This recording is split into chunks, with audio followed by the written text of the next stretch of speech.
I am Marlene Freeman, and I am presenting the implementation of a community of professional learners at Boaz Intermediate School. We need to implement the professional learning communities so that we can build and share each other's expertise. A quote I found very interesting and which fit very well with the topic of this presentation is by Robert John Meehan, who said, "The most valuable resource that all teachers have is each other. Without collaboration, our growth is limited to our own perspectives."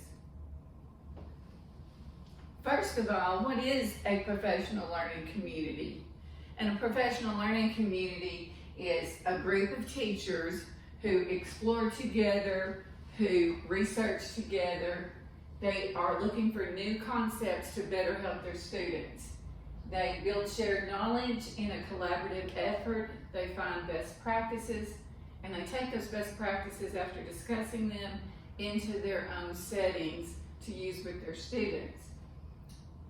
Then they come back together and they reflect on the success of the strategies and ideas that they shared together, or the challenges, and they reflect with each other and help each other out. What does it take to have an effective professional learning community? Well, first of all, you need your team of educators, and the team of educators will meet together with one purpose, and that purpose is to promote learning and achievement. But the learning is not just for the students. Of course, we want them to learn and achieve and do their best and grow, make gains in their academics, but the learning is also for the teachers so that we can learn from each other. There's a commitment of a commitment of collegiality, and in that commitment of collegiality, you are committed to going to the meetings, working together, making it count. Also, there's a willingness to change our school's culture, and as you can see in that picture, there's students, teachers, students of different ages, because the school's culture is everyone, and students, there's been research that states that students know when their teachers are really working to help them. They will know if teachers go in and they talk about an idea shared from another teacher that we're working together for those students to be their best, and that's very important. The components of an effective PLC include collaboration, a learning culture of trust. So the teachers need to trust each other, that they're there to help each other. There's not room for competition there. There's room for just trust and collegiality. There needs to be a goal-oriented plan and a facilitator, and it's important for the teachers to know that when the PLC is being organized, the facilitator is there to get things going, but they all are empowered to decision making and working together. It's not just one person like leading your workshop at a professional development with a few ideas or take a break and make and take activities. It is everyone contributing, researching, implementing ideas. And then last of all, there needs to be, of course, a committed focus, as I said earlier, on student achievement. When you're in a professional learning community, you're sharing your experiences and learning from each other.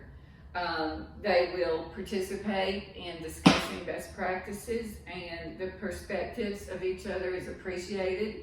The teachers reach out for suggestions, and that is a great place to meet together so that you have time to reach out to each other for suggestions on different topics. And while you're information gathering and you're doing thought-inducing activities, the PLC provides quality collaboration of the teachers.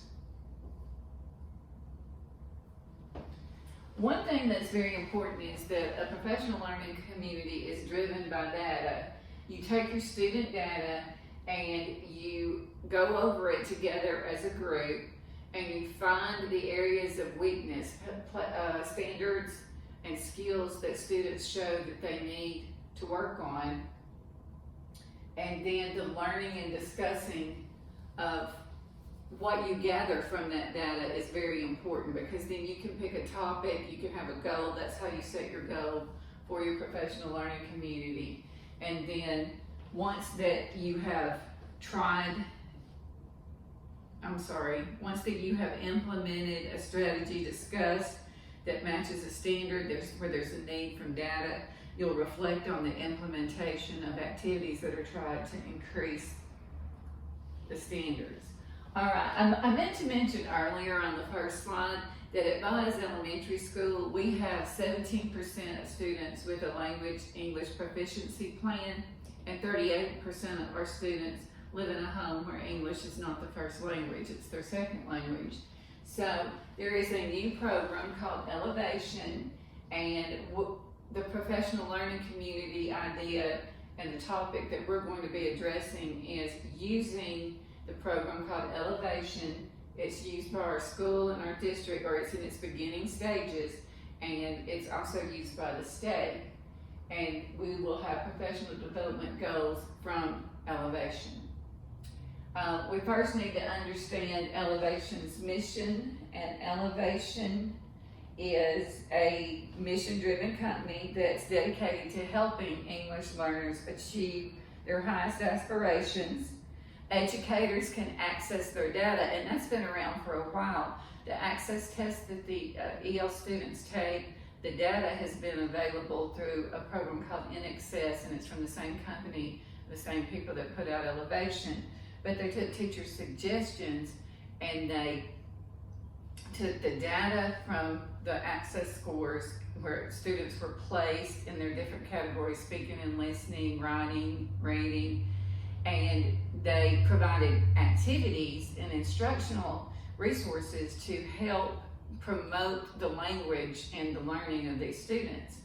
And that is the topic that we're looking at now, is looking at ELLevation to get ideas and work with each other in our professional learning community to use those resources to further the achievement of our EL students.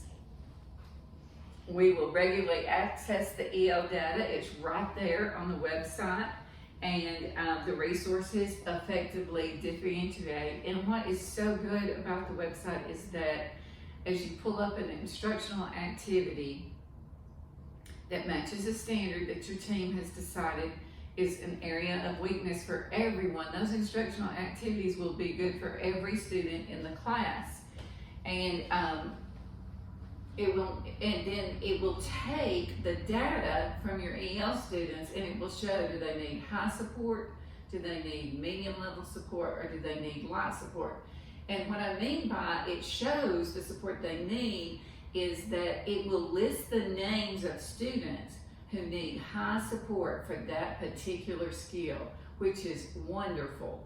And it also gives you suggestions of what you can do to scaffold that instruction for those EL learners. And you've got their names right beside the ideas on the website.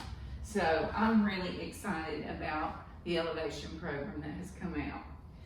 Like I said, we have a high Hispanic population in our school, and 17% are limited English proficient, so we're all really excited about it. The professional learning community responsibilities and outcomes are that teachers are responsible for meeting once per month, and to take it seriously and be something that's part of their plans. And hopefully after teachers see what a PLC is about and what we're doing, they'll be excited to be there. They will, first a teacher leader, the principal, the instructional coach will talk about what the PLC is, and the teacher leader possibly will demonstrate one of the strategies on the ELLevation website. And the teachers will have in the summer already had training on other components of the ELLevation website, and probably the instructional component too. But so the other teachers will know what's expected. The teacher leader will model a lesson and the other teachers will follow along on the website. And then the standards that are chosen, I know particularly at our school, we have seen from our data that students struggle with 4.1, 5.1, which is implicit and explicit information from text, quoting accurately from a text while drawing inferences from that text, and 4.2, 5.2, which for literature is theme and summarizing, and for nonfiction text, it's main ideas and summarizing the text. So the plan, we've talked about this before, that we need to come up with something to hit those key ideas and detailed standard strands, the first two, pretty hard, because we keep seeing a deficiency in those standards. So that might be the standards, or probably will be the standards that we address when we are looking for elevation strategies and resources. We will find those that match the standards that we want to show improvement on. And after the teachers see the lesson modeled, they will choose a strategy and sign up for a time to present themselves, and we'll have one group present the next month, and the following month after that, another group will have signed up. The first time we meet will be in July in our summer session. In August, they'll see the demonstration. We'll have a group sign up in September, a group sign up in October. So they will implement the resources shared by their peers as successful. And what that means is that when their peers share a resource, they're not going to share it until they've chosen it and they've tried it in their classroom. And so when a teacher is presenting one of the strategies and she talks about the success of it, then other teachers might want to implement that same resource in their classroom. Of course, I've already talked about the section that had the high need, the middle need, and the light support. So there's providing suggestions for differentiated instruction. And then also when the teacher tries the strategy or resource in her room, she'll gather work samples and have her anecdotal notes to bring back of how successful it was as a beginning checkpoint, but there'll be other data points that we use also. The reflection and evaluation, of course, is very, very important. The community reflects on the strategies and ideas. Perhaps someone's strategy wasn't successful, and they talk about why, and teachers could offer suggestions for something that's worked similar for them, or perhaps that's just not a strategy or resource from the website that works for that teacher and that class. But talking about it and getting ideas out there helps everyone. The groups will analyze work samples and teachers' notes, as I said, but also when they do see one work and they like a presentation, there's a favorites tab on the ELLevation website. So say a teacher presented cite evidence while explaining informational text. That's the name of the lesson provided by ELLevation, and she liked what the presenter had to say, and the presenter had success in her classroom. All those teachers that like that can hit my favorites and put that particular lesson in their favorites, so they have an easy way to get to it. And the other data points that we'll look at is when progress monitoring, which is given twice a month to students, and all of our LEPs are progress monitored through our tool called iReady. We'll look at how they're growing with their progress monitoring. And this is not on the slideshow, but it will also be a good idea that with those two strands from key ideas and details, those standards, Common Core standards, that we make a common assessment. And after we've met for 4 or 5 months, possibly have that assessment ready and see if we're seeing some growth with these students. I have references here for you, and that is all of my presentation. I enjoyed doing research on PLCs, and I really enjoyed deciding to promote ELLevation, so that kind of ahead of the game and knowing what's going on with it. Thank you for your time.